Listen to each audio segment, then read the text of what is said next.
Jesus, while I wasn't cleared for hunting, I did tag along with some friends, Ray, Mark, and Bryan from Minnesota, who went hunting here in North Texas. Looks like a good sounder. The guys are getting ready. We're going to go through the gate, and we're going to make our approach. It'll be directly into the wind from here.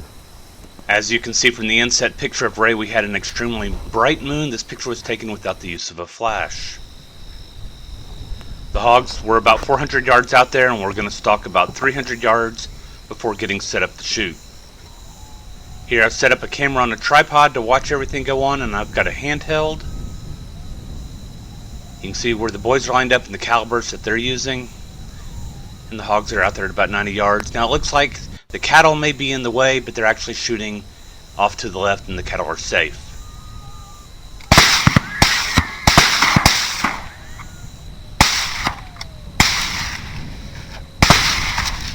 If you watch closely at the top screen, Bryan's going to pick up that hog. Now it's going to go down, it's going to get back up again, it's going to cross through the fence, and it's not going to be found until the next day with the help of some buzzards.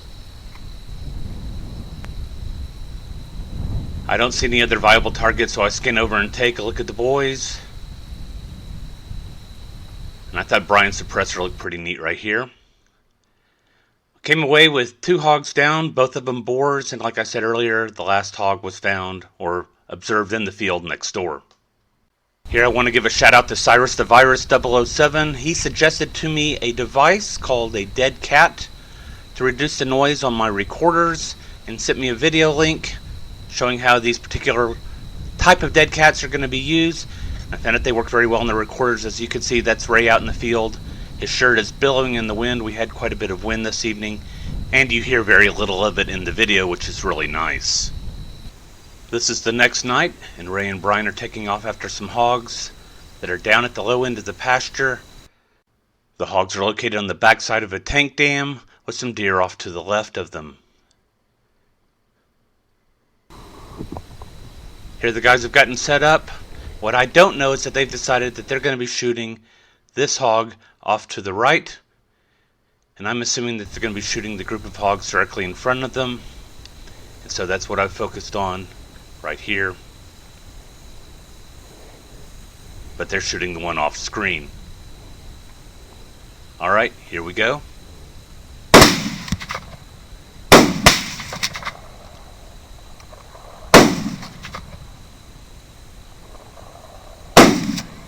As you can see, the hog from off screen crosses in front, runs a short distance before collapsing right here in the middle of the field. There it goes. It turned out to be a good sized mature sow.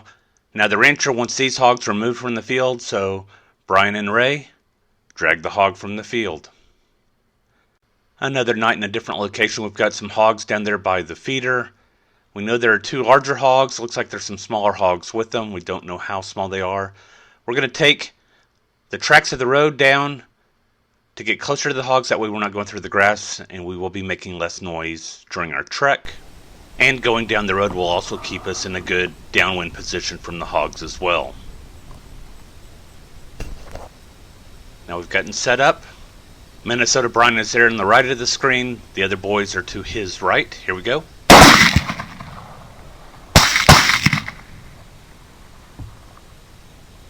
The smaller hogs are out of sight, and watch as Minnesota Bryan waits for the 2 larger wounded hogs to slow down.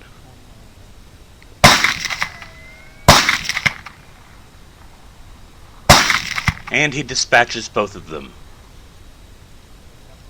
As I pan over, Marcus is explaining that he has seen the smaller hogs, and he's pointing out which way they ran. We waited, we didn't see the smaller hogs come back, so we decided to head on down and pick up the big hogs when the smaller hogs were spotted. I was able to start recording just as the shooting started. High, low, 1.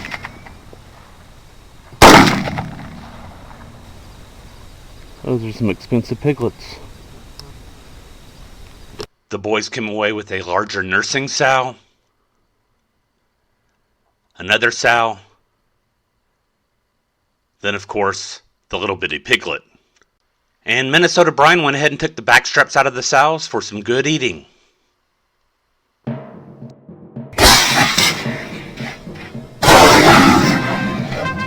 High, low.